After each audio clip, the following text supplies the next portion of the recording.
If we're ready to get started, welcome to the Coastal Sharks Management Board meeting. My name is Roy Miller. I'm from Delaware, serving as chair. In our meeting materials, you have an agenda for this meeting. Are there any changes, proposed changes or additions to this agenda? Seeing none, I assume it's okay as is. And also, you have the proceedings from the October 2018 Shark Board meeting. Are there any changes or additions to those proceedings? Seeing none, I'll assume they're unanimously approved as written. I see no names that have signed up for public comment. Is there anyone in the audience that wants to comment on anything not before the Shark Board this afternoon on our agenda? Any shark-related comments? Seeing none. We're a bit time constrained, so we'll do the best we can here. I'm going to, first of all, call on Carol Brewster-Geis, who's in the back there, to tell us about the final rule for highly migratory species amendment 11 for short-fin mako. Carol? Thank you. So, final amendment 11. This is an amendment we put in place for short-fin mako sharks. If you remember, the shark species was assessed, sorry, next slide. Shark species was assessed back in 2017 by ICAT, the International Commission for the Conservation of Atlantic Tunas. It was found to be overfished, with overfishing occurring, and they implemented a recommendation in November. As a result of that recommendation, we implemented an emergency final rule over a year ago, March 2018. Following those following the ICAT recommendation. We brought that forward to this board, and at that time, this board did not want to follow the emergency regulations because they were only going to be in effect for at most a year. Instead, you all implemented, I believe it was Amendment 5, that would allow you to implement measures on an in-season basis for things like the size limits. So this emergency rule that NOAA Fisheries implemented did last until March 3rd, when we finalized Amendment 11. So moving on to the next slide. This is just going through some of the timelines that we had. As I said, the final rule was effective March 3rd of this year. Next slide. The final measures in Amendment 11 are very similar to the measures that we proposed and the measures that we had in the emergency rule, but there were some changes. So commercially, no commercial fisherman can land a short-fin mako that was caught live. All the short-fin makos need to have been caught dead, and that pelagic longline fishermen need to have electronic monitoring on board to verify that those short-fin mako sharks were dead. Electronic monitoring is another word for videos. Bottom longline and gillnet fishermen are allowed to keep any that were retained dead. They very rarely catch them, but if they do, they are usually dead and they would be allowed to retain them. Recreationally, we have changed the minimum size for short-fin mako sharks. If you remember, the minimum size for all sharks, well, generally all sharks, is 54 inches. In the emergency rule, we changed it to 83 inches straight line fork length. In this final rule, it is now split by gender. So 71 inches straight line fork length for male short-fin mako sharks and 83 inches straight line fork length for females. That is based on size maturity for those, for short-fin makos. The other change we made, if you remember way back in Amendment 5B, we implemented circle hooks for dusky sharks as a measure to reduce the mortality And that circle hook requirement for dusky sharks only went up through Chatham, Massachusetts. In Amendment 11, we finalized circle hooks throughout our shark fishery. So it's now Maine through Texas, including the Caribbean. Anyone fishing for sharks must use circle hooks. The only exception is for flies or lures. Amendment Alternative C1 was monitoring. This was the same as what we proposed. We did not make any changes to increase our authority to require additional monitoring, but we did, starting January 1st, require that all HMS tournaments report landings, discards, and other information on all HMS, so that includes sharks. So even though we didn't make any change in Amendment 11, we have increased the amount of information we're getting. And then Alternative D3 was just to establish a foundation to develop an international rebuilding plan for short-fin mako sharks. If you remember, there's a large number of short-fin mako sharks caught throughout the Atlantic. The United States only accounts for about 9% of those. So this United States would advocate at ICAT for an international rebuilding plan. The next slide just has all the links, so if you wanted more information, it should be online. And other than that, that's it. So thank you. Thank you, Carol. I'll take questions first. Any questions from the board with regard to Mako Shark Amendment 11? Justin Davis. Thank you, Mr. Chairman. The last bullet on the previous slide mentioned the international rebuilding plan. So I take it from what you said that this is not yet in place, that other countries have not instituted similar measures to start rebuilding short fin Mako? So in the ICAT recommendation, there were measures that all countries needed to implement. I believe a number of those countries have. I do not know if all of them have. But there is also questions about projections and the actual amount of mortality needed to be reduced and how long that needed to be reduced to rebuild the stock. So they are actually meeting this month to start going over some of the science and coming up with the projections on how long it will take short-fin Mako to rebuild. So that's part of what Alternative D3 is about. Any additional questions? Doug Heyman. Thank you, Mr. Chair. So I found it interesting that there was A7, allows a commercial fisherman to report whether or not an animal was dead at haulback or not. So we're trusting him to report the truth, but we're not trusting recreational fishermen to tell us whether the fish was caught in state or federal waters.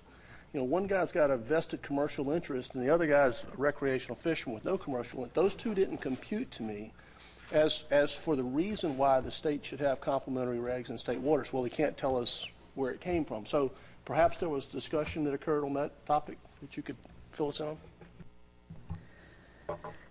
Commercially, most of the short-fin Makos are caught on pelagic longline. And they are required to have videos on board so we can actually verify that they are landing dead versus live Makos. Recreationally, part of the reason we want complementary measures is because a lot of recreational fishermen, when they are checking to see what the regulations are, the first place they go is actually to the states. And if the states say the minimum size is 54 inches, when the majority of short-fin Mako sharks are caught federally, that is a problem. And we did notice that last year under the emergency regulation. There was a lot of confusion among the recreational fishermen on what the actual size, what the size limit was.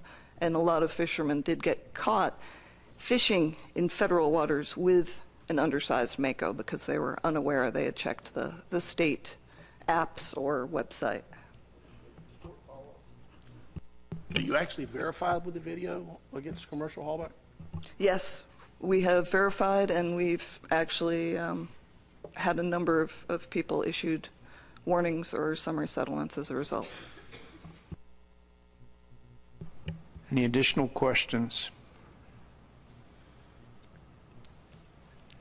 Anyone wish to make any comment on this at this time? Seeing none, I'm going to call on Kirby for a technical committee report. Thank you, Mr. Chair. So I'm going to go through the technical committee call summary. Our TC chair was not able to make it up today, so bear with me if you have any technical questions. I will try to answer them to the best of my ability. So I'll go through an overview, just recapping some of what Carol said, the TC call summary, and then take any questions you have. And following that, it'll be for the board to consider whether to have a management response to these changes in federal waters. So the TC was tasked the following by the board chair, which is review the recent management measures implemented for Atlantic shortfin mako sharks through Amendment 11 and provide the board a report on the potential conservation benefits of adopting complementary management measures in state waters for state permit holders. The TC met via conference call on April 8th to discuss and respond to the task. So as Carol outlined, there's some changes to commercial measures for HMS permit holders, retention of sharks if dead at haulback. The new is for longline and gill nets with vessels that have electronic monitoring on board. Recreationally, the change is having different size limits by sex. So for males, 71-inch straight line fork length. For females, 83 inches straight line fork length. And a requirement that circle hooks be used when targeting sharks for all HMS permit holders. So the TC, in preparation of the call, made an effort to summarize what the state data is that currently demonstrates whether sharks are present or absent in state waters. And not surprising, based on the feedback we heard around this time last year, there is not a lot of recreational or commercial data on shortfin makos in state waters. We went state by state on that to try to get more information. Some states had commercial data on shortfin makos, but trying to parse out where those shortfin makos were caught is a little bit more challenging unless you get into the stat area data. There is some recreational information, but it's very limited, and generally we were not able to determine that much, if any, harvest is happening in state waters. So there's not enough data in state waters to demonstrate that implementing the proposed measures would have a significant change in harvest or catch. And the TC could not quantify the conservation benefits of complementary recreational measures in state waters. There was, though, general agreement that in adopting complementary size limit regulations, it would be best for the resource in terms of trying to maintain consistency between what the federal regulations are and what state regulations are, to some of the points that were just raised by Carol in response to Doug Heyman. Another thing that was discussed by the group was the circle hook requirement. So there has been some efforts to try to quantify how that can reduce discard mortality. And there was recently a study that was conducted on blacktip sharks using circle hooks, and the results showed that fish that are hooked anywhere besides the jaw have about a 50% mortality rate. If they were hooked in the jaw using this type of gear, the mortality rate was less than 4%. And the TC noted that it's likely that J hooks would produce a higher mortality rate. So with that being considered, there was definitely some interest expressed by TC members in moving to adopt circle hooks. One of the challenges that came up is that, at least based on the feedback TC members offered, there are a number of states that are at varying stages of implementing circle hooks. So some states have already moved to adopt that for state waters. Other states are in the process of adjusting or evaluating the regulations to potentially change to that. And then there are other states that have, at this point, indicated that they are not interested in adjusting their circle hook or their gear requirements to encompass circle hooks because of concerns of intention and trying to prove that either in a court of law or law enforcement from a law enforcement standpoint.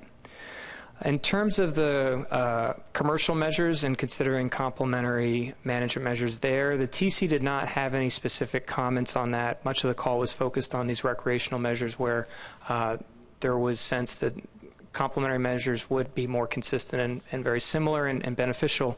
But on commercial data, we don't have as much information that would demonstrate that adopting that electronic monitoring for state permit holders and the requirement of the sharks being dead at haulback, that we'd be able to demonstrate there'd be a significant change in harvest or catch. So with that being said, overall the TC recommended that the states adopt complementary size limit regulations by sex to the Amendment 11 measures for state waters.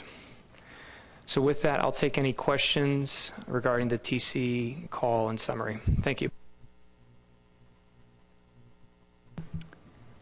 Any questions at all concerning the TC report or summary? Seeing none. The next part of this agenda item says consider complementary management measures. Is there anyone who might have a motion to put before the board that we can get this conversation started? Stu Mickles. Thank you, Mr. Chairman. I'd like to make a motion. I'll move to adopt for state waters minimum recreational size limits for short fin mako to complement the federal recreational fishing measures.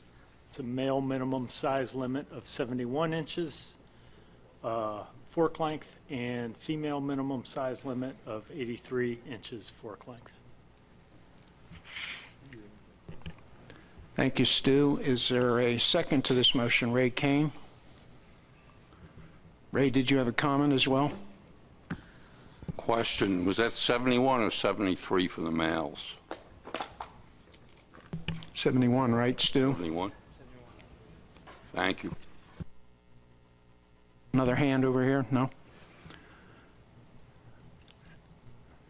And discussion on the motion. Doug Heyman. So the TC sure didn't make a very convincing argument to me that the state should go that way. It looked like when I read through the limited information we had from the other states that there wasn't a whole lot of support from the states to do this, at least from the TC members from the other states. And for everything I've heard from our law enforcement is this just is creating a much larger nightmare for them, and I'd love to hear their committee's input on it before we move something like this forward. Yeah, unfortunately, we don't have our law enforcement rep here at the table today. He may be in a other law enforcement meeting currently, unfortunately. But I will also point out that the law enforcement committee has not met to consider this, as it was not something that was specifically tasked to them to consider. Jay McNamee. Thank you, Mr. Chair. I'll offer a alternate interpretation of the technical committee report. I think what they said was there's just not a lot of data available to make a strong analysis as to whether there would be an impact, not whether it is good or not to do, but to give us some quantification of potential impacts. However, I think back to the assessments, which were really rigorous. It was multiple assessments, all giving the same information that the short fin mako is not in good shape, and so I see these measures as valuable measures to align us with the federal plan. And not to speak for enforcement, but I would think the alignment of the state plan with the federal plan would actually help with enforceability. So just a couple of comments as to why I'm supporting this motion. You got Maureen next. Thank you, Jay. Maureen. Dr. Pierce next. Thank you, Mr. Chair. We did consult with our marine enforcement to ask them how did they feel about the 2 minimum sizes for mako shark. They were concerned about having 2 different size limits for the shark, and they proposed that we use a single 83-inch limit for both sexes to avoid having people have to actually, who might not be familiar with sharks, to try to handle a shark to determine what its gender is. Thank you, Maureen. David Pierce. As far as I know, there are very few, if any, short fin mako sharks caught in Massachusetts state waters, so I would look at this similar to Jason, as just a way to try to enhance enforcement of this rule. So, I'll support this, but again, it's just to assist with enforcement and not to constrain in any way a non-existent catch of short fin makos in state waters. Thank you. Did I see a couple other hands? Robert Boyles and then Chris Bat-Savage. Thank you, Mr. Chairman. And I think this group knows that the state of South Carolina adopts by reference any regulations that are promulgated for sharks under federal authority. So, so this is a done deal for us in South Carolina. I would say, though, the way I look at this, you know, our role here is to promote a conservation ethic among our anglers. I share New York's concerns with, you know, the two different sizes.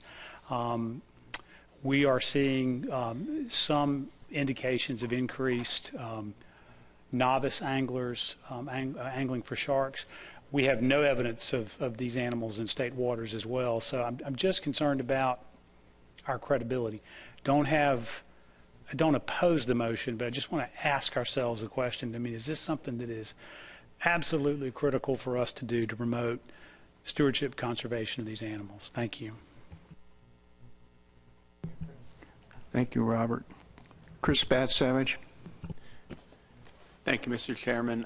Yeah, we were a little concerned about just the differential size limits for males and females. I don't think we have any other finfish regulations like that.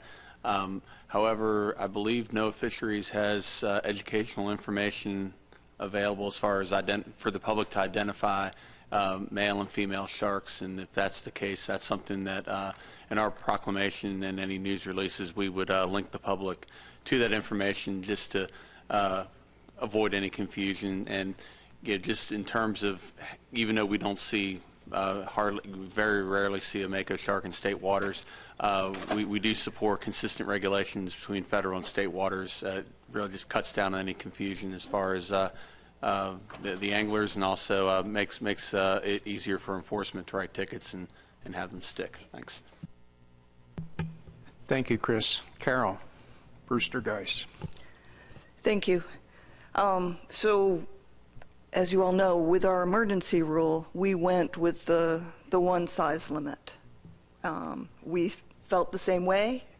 It's especially for that large of a shark. How safe is it? How many people would be aware? We heard throughout the public comment period from a lot of anglers, a lot of charter boat captains, that anyone going out for makos and that large of a mako is going to be an experienced angler and is very aware of how to identify a male and female shark, because it is very obvious once the males reach sexual maturity that they are male. It's hard to hide that. So after a lot of discussions, we did decide to go for the different size limits, trusting that the fishermen were correct, that they could identify them correctly, and that this would provide additional opportunities for them, because a lot of them are going for those male makos and not the females, which are very rarely caught even in the recreational fishery. There were only a few caught last year. So going with the 83 inches, just the recreational component, we had a much larger reduction than we were expecting, which is another reason why we went forward with the two size limits. But it is important we keep that 83 inches for females. One, it's what ICAT recommended, and two, that is the size at which females start to become sexually mature. They are not, that's not the 50% level for females. So I trying to answer some of the questions around the table about the difference in sexes, and we do have a lot of materials to help anglers tell the difference. If you remember, we implemented a requirement that everybody fishing federally for sharks has to watch a video and answer questions. We revised that video and included a question about this for Amendment 11. So anybody who got it at the beginning of the year may not have seen the video, but anyone who's gotten their permit since March 3rd has seen that video. And I can make it available to everybody if you would like. Thank you, Carol. Calling Doug Haymans again. Thank you. And a question not necessarily to the motion, but for federally permitted shark dealers, can they buy short sharks? In other words, state sharks that were caught in state waters, or are they restricted to the federal size limit? So if you remember, federally permitted dealers in East Coast states are required to have that federal permit. They can buy from state fishermen as long as it follows state regulations, but there are no commercial size limits for sharks. All sharks that have size limits are recreational only, and there is no sale of them. David Pierce. Yeah, I apologize if this question's already been answered. I'm looking at the Federal Register announcement, and of course it's February 21, 2019, and there are references to what ICAT will do. Has ICAT already met and taken actions regarding the measures to restrict the short fin makos? My impression is yes, but I'll go back to Carol. Yes, so in 2017, ICAT recommended the measures that we implemented in Amendment 11.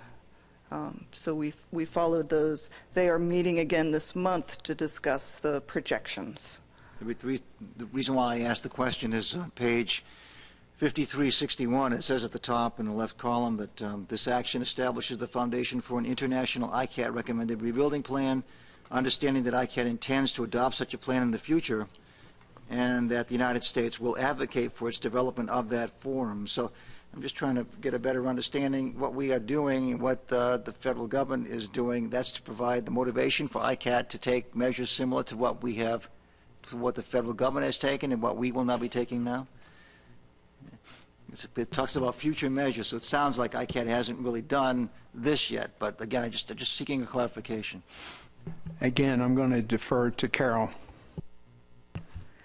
So yes, in the future, ICAT will be looking at the projections that its scientists are looking at right now to determine how much additional reductions are needed, if there are additional reductions needed, and how long that needs to be in order to rebuild the stock. So there could be additional measures coming that we would need to implement, but at the moment, until those measures are recommended by ICAT, this is what we have, and this is what other countries are implementing as well.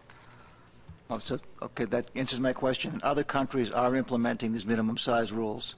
More measures may be adopted at a future ICAT meeting, but for now, we are not out on our own with the service relative to minimum sizes, that other nations have done this too. Again, it's important because our take of short makos in the United States is a small percentage relative to what actually is caught internationally. So, so it has happened. The minimum sizes have been adopted internationally. Any further comment on that, Carol? So yes, minimum sizes is one of the choices that countries have. The recommendation from ICAT overall wanted all short fin mako to be released. And then under that, there were a number of options for countries to choose from. Minimum sizes was one of those options, which we decided to implement for our recreational fishery. For the commercial fishery, we are requiring that they release any live makos, but that they can keep the dead ones. And then there were a whole other suite.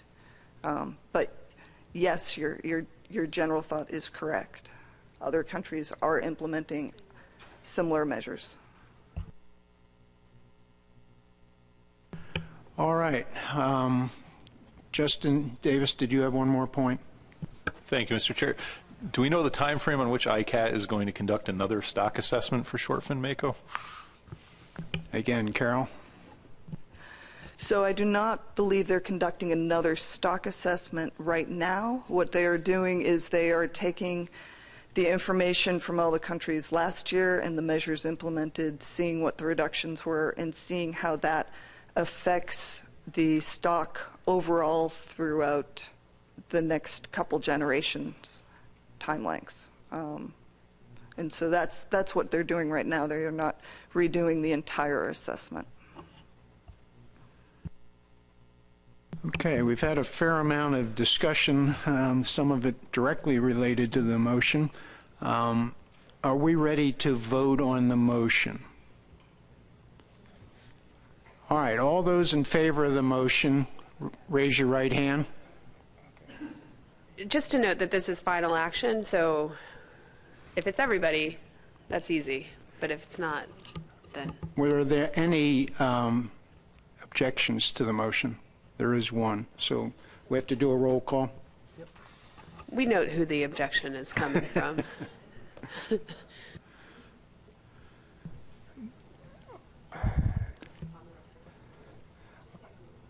On the record, it was noted that Georgia opposes the motion. Is there anybody who abstains from this motion? Seeing none. All right, seeing none, the motion passes 13-1 and 0-0. Thank you for that. Our next agenda item. Remember the circle hooks. Yes. I wanted to remind the board that there was a recommendation regarding circle hooks. Do you want to have a discussion regarding circle hooks in state waters at this particular Shark Board meeting, or is this something we should defer to a subsequent meeting? Any thoughts in that regard? Dr. Pierce. Well, it's easy for me. I would say defer it because we don't catch sharks in our waters, so circle hooks are not really required. It's not going to do any good since they're none to be caught, or at least none recorded as having been caught. At least 2 states have mandatory circle hooks now, and others are listed as being in the process. So, Stu Mickles, do you have a comment? Thank you, Roy. I think just in the interest of consistency with our federal partners, and as well as in the spirit of conservation, I think I'd like to offer a motion to require for state waters the use of circle hooks on lines intended to catch sharks.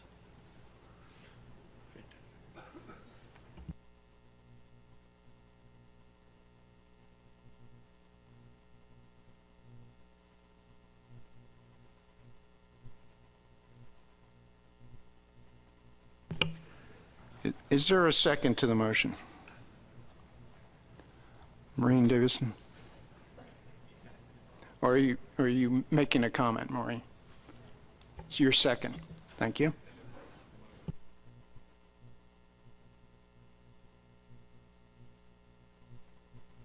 All right, discussion on the motion. I'll start from left and work my way around. All right, Jay McNamee first, then Dr. Pierce. Yeah, thank you, Mr. Chair. I agree with folks on the difficulty with enforceability and things like that. And so I should have maybe said this earlier. Rhode Island has also already adopted the measures from the amendment in our state waters, including the circle hook requirement. And for us, it was a matter of an opportunity for public education about the circle hooks and their their conservation, that for us adds value, not very enforceable. I know some people don't like the idea of putting in measures that we know aren't easily enforced, but in this case, we saw value in adopting it in state waters for that public education aspect. Thank you, Jay. David Pierce. Yeah, just a clarification. It says sharks, so that we mean every shark, every species of shark, including dogfish. Let the record reflect that Stu Mickles is shaking his head yes. Additional hands on this issue. Maureen Davidson. Thank you, Mr. Chair. New York State is the other state that requires circle hooks for our shark fisheries. I believe we exclude dogfish for that. But also we do that because we do have a recreational fishery for sharks in our state, and we have also landed a small number of mako sharks in the past 8 years. So we think it's important for us to have circle hooks in our state waters to protect our sharks. Thank you. Chris Bat-Savage, then Eric.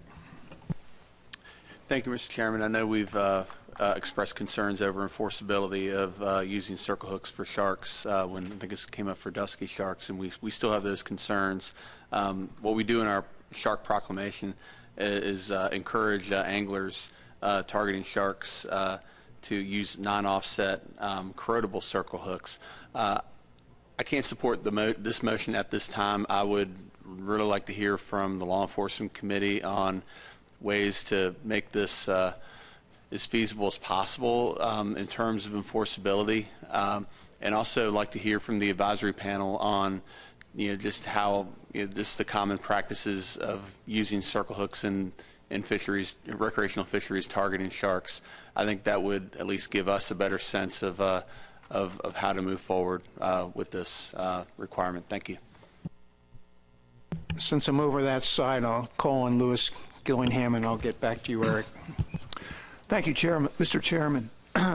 While I definitely supported the same measures in state waters for the minimum size, because that's enforceable, it can be enforced at the dock, and I think we will see added conservation where an undersized mako is brought into state waters, and without the same size limit, he'll escape. The individual who did it will escape. The way our law enforcement works, if it's only in federal waters, they would have to get a federal agent there to make a case. They could call them, but they can't do anything. Our laws are possession laws, so with the change of possession, I support that. Circle hook, by the same token, I don't want to charge law enforcement with something that's not enforceable. And how in the world you can enforce a circle hook requirement on the dock is beyond me. So you're taking the angler's testimony, yes, I used a circle hook, or no, I didn't.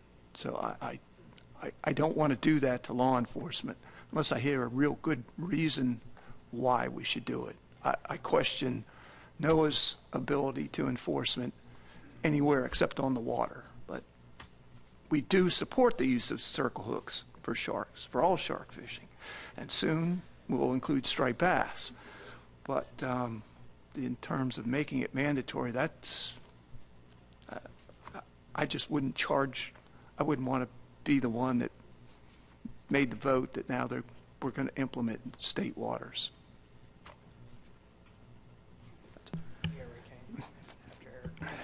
Thank you, Lewis. I have Eric Reed, and then I saw Robert Boyles, and then Ray King. Thank you, Mr. Chairman. At this point in every meeting we talk about sharks, I usually bring up the fact that dealers have to go to a class to get their permit renewed as opposed to doing it online. I'm not going to do that today, just so you're aware of that, but I'd like to take that opportunity. As far as Dr. Pierce mentioned, dogfish would be included in this. Actually, dogfish is outside of a Southeast region shark permit and could be excluded from that requirement if anybody would like to go rod and reel fishing for dogfish, because it's not under that permit. It's a different permit, if that helps any. Thank you, Eric. I had Robert. You're next. Hey, Mr. Chairman, I'd like to echo my support for the comments of my colleagues from the Old North State and the Old Dominion. I think it's important that we certainly encourage anglers to adopt practices that will minimize post-release mortality. But I think, and I understand the intention of the motion, but I think an attorney will look at that motion, how do you prove intent? I think there's going to be a morass of difficulty with that, and for that reason, I cannot support the motion. Thank you. Thank you, Robert. Ray Kane, you had your hand up? Thank you, Mr. Chairman, but Eric Reed answered the question. We were concerned about the use of circle hooks in the commercial dogfish fishery. but being how they're permitted under another permit, we're good. Thank you. All right, where are we with regard to the motion? Are we ready to vote on the motion? Does anyone have a substitute motion? Do we need more time to discuss this, like a motion to postpone? Or are we ready to vote? We ready to, Chris Bat-Savage. Thank you, Mr. Chairman. I'll offer a motion to postpone until we receive feedback from the Law Enforcement Committee and the Coastal Sharks Advisory Panel. I'm not sure if that's time certain enough or not. Are you thinking August? If we can by August, that would be fine. If Coastal Sharks Board's scheduled to meet then, but whatever staff thinks as far as a feasible timetable. Yeah, I'll just offer. We have been having approximately 2 board meetings per year. Last year was a little unique because there was the initiation of an addendum and an approval of it, Addendum 5, that allows this board to make these motions today, adjusting size limits, gear specifications annually, ad hoc. So it's at the pleasure of this board if you wish to have this provided back to you in August, or it could wait until when we will for sure be meeting at the annual meeting. Just as a reminder, at the annual meeting, that's when we take up our annual specifications for the following year. Bob Beal, did you have an additional comment? Thank you, Mr. Chairman. Not a whole lot. Just was going to say the Law Enforcement Committee will meet at the annual meeting as well, and we can set the meetings up so that we have the Law Enforcement Committee meet prior to the Shark Board meeting. If there's not an urgency to do this in August, we can make most of these meetings happen at our annual meeting in New Hampshire if that works for folks on the board. Is that agreeable to you, Chris? Yes, I think that'd be the most efficient way to do it. So we would, let me read the motion now. Move to postpone until the board has received feedback from the Law Enforcement Committee and the Advisory Panel with the intention of taking it up at the annual meeting? Yes. If that's a reasonable addition. All right. Ray Kane, you'll second that? Thank you. Any discussion on the motion? Is there any objection to the motion?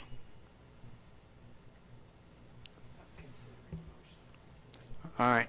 Seeing none, the motion to postpone carries unanimously.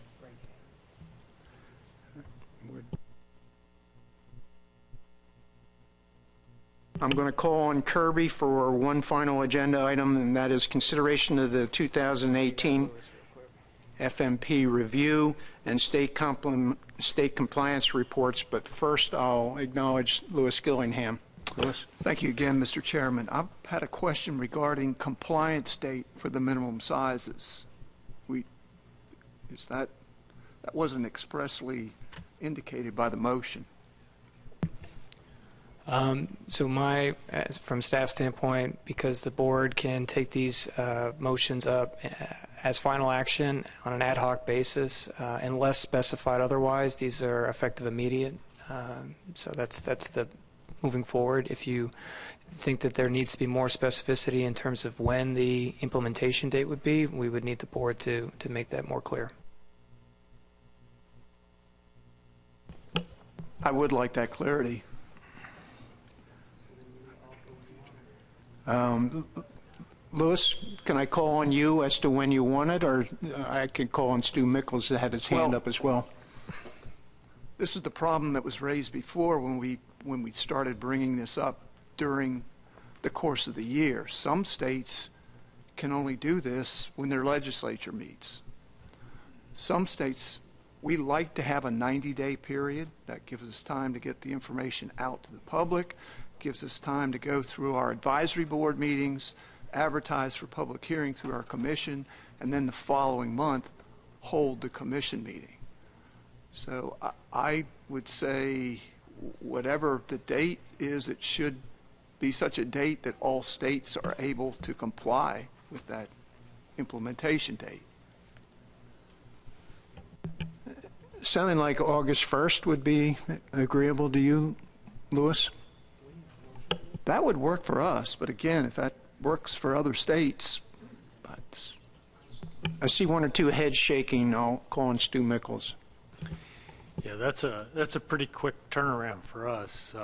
It takes us every bit of 6 months to get a regulation in place, and usually it would be longer than that. But I had the same initial question as Louis had on what the appropriate compliance deadline would be. Robert Boyles. Thank you, Mr. Chairman. And I think with this board's forbearance, I think for a lot of species, you'll end up waiting on South Carolina because we do require a legislative process. But as I mentioned earlier, we already have a code section on the books that we adopt by reference. So I'm happy to say you won't be necessarily waiting on South Carolina, the Palmetto State, on this particular issue. So just for the board's information. David Pierce, and then I've got some direction for the board. I was going to make a motion relative to the date for compliance with the short fin mako minimum sizes. That would be I'll make that appropriate. motion. I would move that we require compliance with the short fin mako minimum sizes by the annual ASMFC meeting.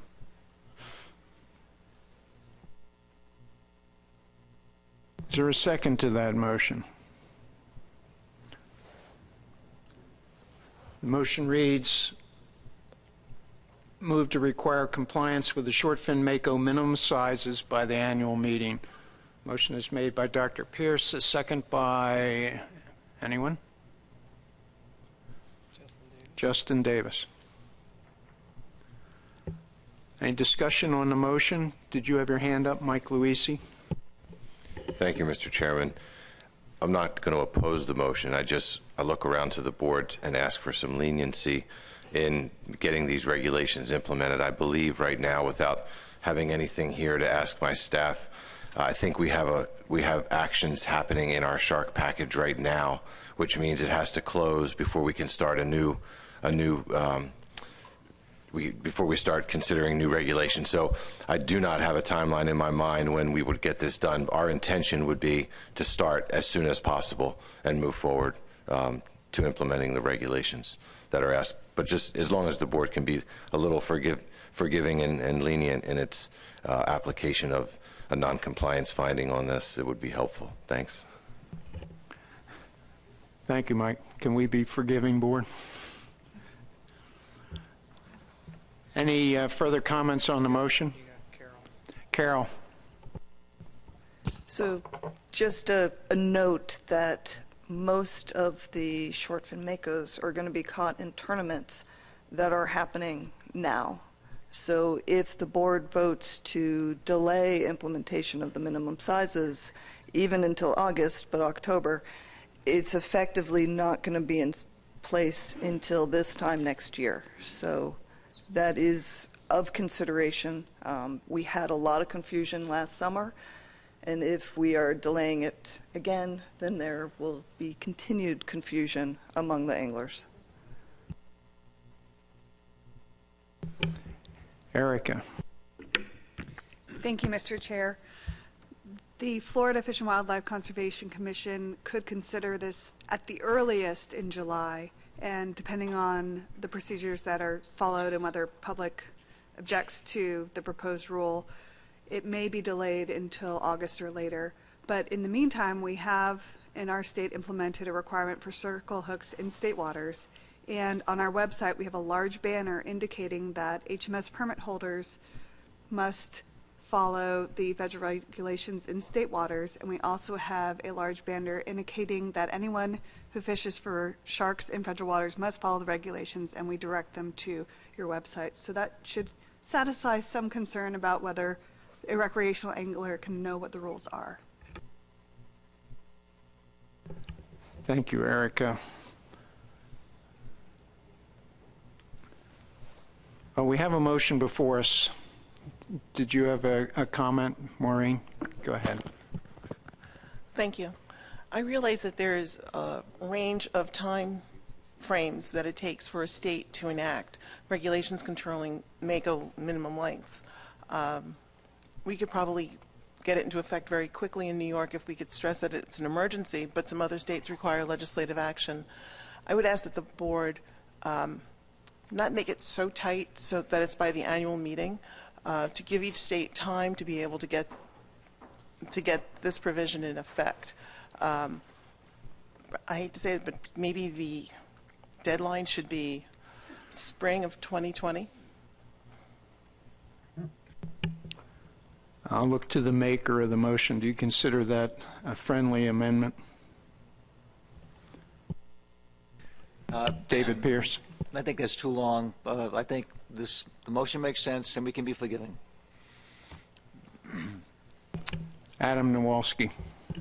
So with regards to needing a specific date, ultimately, in terms of our forgiveness, that's going to come back to our next compliance report, I would think, is at the time at which we determine if we're going to forgive a state. Would that be correct? We wouldn't have a discussion about whether a state was in compliance or not until we did the next compliance report. Is that correct? It's my understanding. Kirby?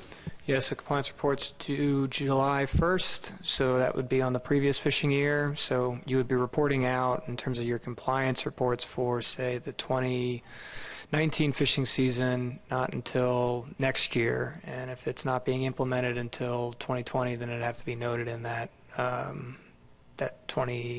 next year's compliance report, basically. So where I'm going with that is that if we don't put any date on this at all, no state would be required to report compliance until July 1st of next year, is what I think I'm hearing. And as long as they were able to report July 1st by compliance of next year, then we wouldn't have to take up any issue of needing to be lenient or not. I think that's what I'm hearing. I think that's what I'm hearing too. Kirby?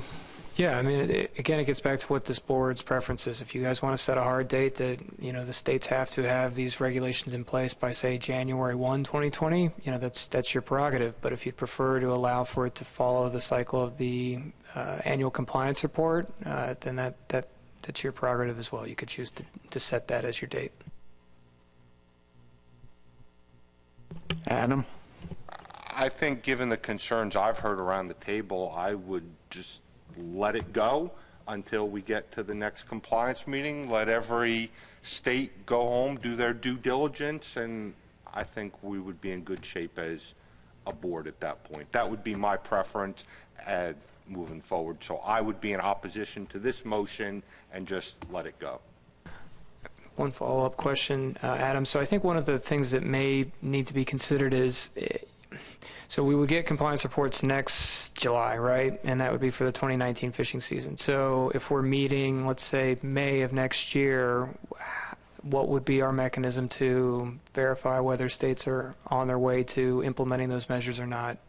What I'm hearing is that if we follow a by July 1st deadline, then there would be no checking on whether the states have met this motion until likely the fall of next year. And that would be my intent. I think at that point that would encompass everybody's need around the table to meet in whatever their individual timelines are. I think everyone would get there by that point. Maureen and then Ray Kane. Thank you. NOAA has already expressed concern that we're going to miss the tournament season for 2019 based on our meeting now and whatever deadline we're going to propose for 2019. If we wait until July of 2020, then next summer will also likely be missed in terms of trying to control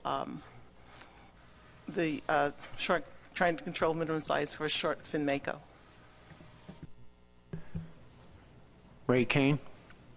Yeah, my sentiments exactly, Mr. Chairman. I mean, we're already missing this season according to National Marine Fisheries, the tournament season, and to delay out to July 1, like maybe we could make a hard date for the winter meeting. I've heard around the table it's going to take states 6 months. So 6 months out, February's what, 8, 9, 10 months out. So, and my concern would be next year's tournament season. Thank you. Thank you, Ray. I'm going to look to the maker of the motion. Do you want to consider changing the date in your motion, or do you want us to vote on it like it is? Well, I'm not sure what date I should choose. January 1, 2020, to provide states with a little bit more time. That's obviously one option. Clearly, I don't want to put states that can't do this by the annual meeting in a difficult position. I don't know how many states could get it done by January of 2020, more perhaps. So in the interest of perhaps getting more support for the motion, if there's no objection from the chair or from the board, I would say by January 1 of 2020, or by the January meeting if there is one. I'm not sure what the February, but by the February meeting 2020.